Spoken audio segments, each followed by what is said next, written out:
ಆತ್ಮೀಯ ಸದ್ಭಕ್ತರಲ್ಲಿ ಬಳ್ಳಾರಿ ಜಿಲ್ಲಾ ಕುರುಗೋಡು ತಾಲೂಕು ಸುಕ್ಷೇತ್ರ ವೀರಾಪುರ ಗ್ರಾಮದಲ್ಲಿ ಇದೇ ತಿಂಗಳು 26ನೇ ತಾರೀಕು ಪ್ರಥಮ ವರ್ಷದ ಶ್ರೀ ಆದಿಶಕ್ತಿ ಬನಶಂಕರಿ ದೇವಿಯ ರಥೋತ್ಸವ ಕಾರ್ಯಕ್ರಮ ಹಾಗೂ 5ನೇ ವರ್ಷದ ಶಿವಮಾಲಾಧಾರಿಗಳ ಇರುಮುಡಿ ಮತ್ತು 3ನೇ ವರ್ಷದ 1111 ಮುತ್ತೈದೆಯರಿಗೆ ಉಡಿ ತುಂಬುವ ಕಾರ್ಯಕ್ರಮ.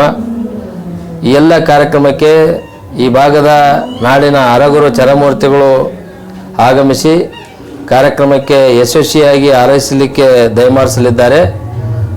ಈ ಮೂಲಕವಾಗಿ ಎಲ್ಲ ಸದ್ಭಕ್ತರು ಈ ಕಾರ್ಯಕ್ರಮದಲ್ಲಿ ಭಾಗವಹಿಸಿ ಮಾತೆ ಬನಶಂಕರಿ ದೇವಿಗೆ ಮತ್ತು ಅಜ್ಜನ ಕೃಪೆಗೆ ಪಾತ್ರರಾಗಲಿಕ್ಕೂ ಎಲ್ಲ ಭಕ್ತರು ಆಗಮಿಸಿ ಕಾರ್ಯಕ್ರಮದ ಸದುಪಯೋಗವನ್ನು ಪಡೆದುಕೊಂಡು ಮಾತೆ ಬನಶಂಕರಿ ದೇವಿ ಕೃಪೆಗೆ ಪಾತ್ರರಾಗಲು ಸೂಚನೆಯನ್ನು ನೀಡಲಾಗಿದೆ.